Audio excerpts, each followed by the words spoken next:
예, 안녕하세요. 이변은 이따 이동현 변호사입니다.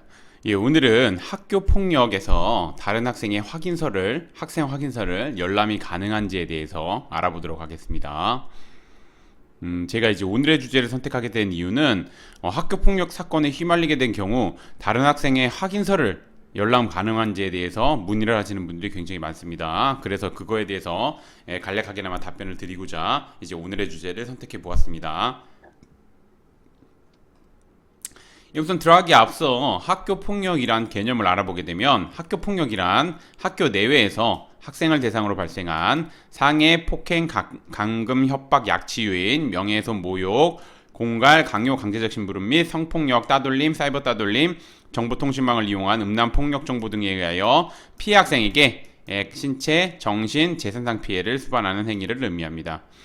제가 계속해서 말씀드리지만 학교 폭력의 개념 이거 명확히 아셔야지 이제 학교 폭력에 휘말리게 된 경우 대응할 수 있습니다.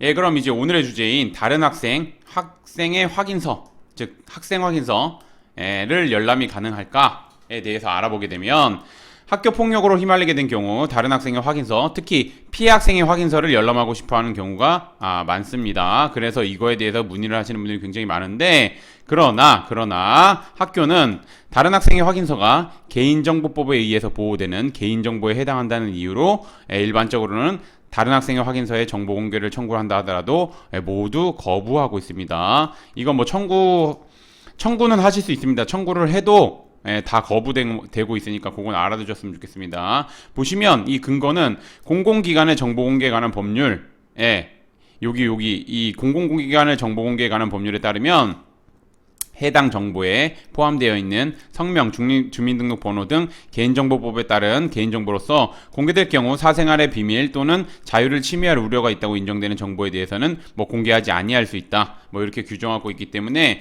이런 취지로 가지고 이제 거부를 하고 있습니다. 거부를 하고 있고, 보시면, 그래서 이제 어떻게 대응해야 되냐, 보면은 학교 폭력에 휘말리게 된 경우, 다른 학생 확인서를 열람할 수 없으므로 제가 이렇게 분명히 말씀드렸습니다. 이거 정보공개 청구해도 열람 안 됩니다. 그렇게 보시면 됩니다.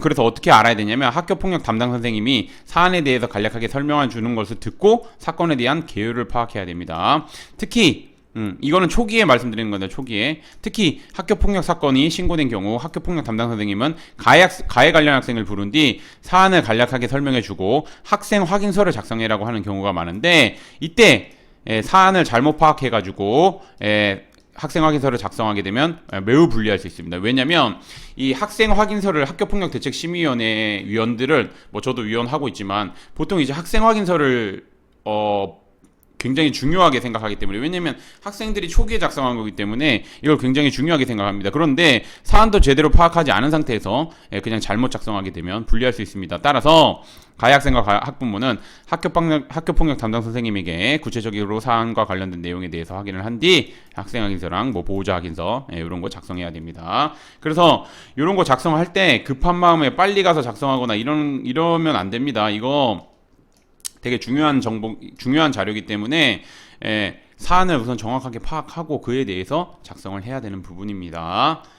그렇게 보시면 되고 그래서 이제 오늘의 주제를 좀 마치면서 제가 말씀드리고자 하는 건 뭐냐면 학생 확인서 굉장히 중요한데 학생 확인서를 작성할 때 특히나 가해 관련 학생의 경우에는 이제 피해 관련 학생이 어떤 내용에 대해서 신고를 했는지 정확하게 파악을 하지 못하는 경우가 종종 있습니다.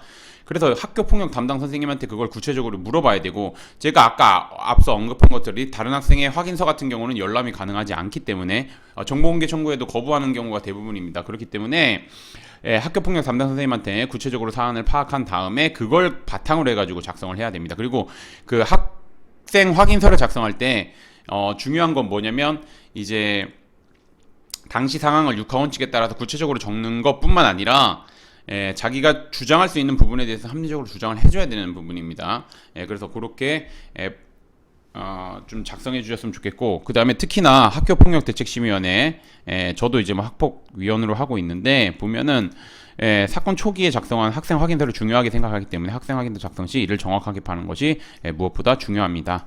그래서 그렇게 열람은 제한되더라도 그 학교폭력 담당 선생님이나 아니면 담임 선생님이나 상담을 통해 가지고 학교폭력 사안에 대해서 정확하게 파악을 한 다음에 뭐 학생 확인서나 보호자 확인서 이런 거 작성할 거 꼭 말씀드리겠습니다.